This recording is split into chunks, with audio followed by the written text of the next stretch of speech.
बच्चों आप लोग को ये चीजें समझ में आई हैं?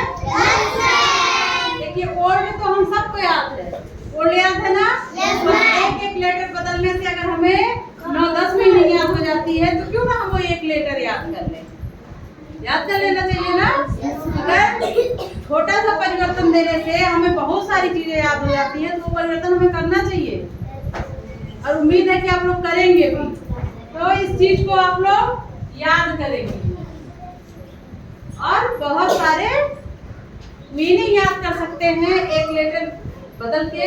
इसके आगे और भी हम आप लोग को बताएंगे, लेकिन आज बस इतना ही ताकि आप लोग याद कर पाए, पढ़ सकें। ठीक है, बहुत ज्यादा हो जाएगा तो आप लोग के लिए ज्यादा हो जाएगा, भारी हो जाएगा याद करना, मुश्किल हो जाएगा याद करना। इसलिए आप थोड़ा थोड़ा याद करिए और ऐसी नई जानकारी के लिए हम आप लोग को और सारी चीजें अपने क्लास में बताते रहेंगे। तब तक आप लोग इसको पढ़िए और याद करिए। थैंक यू बच्चों।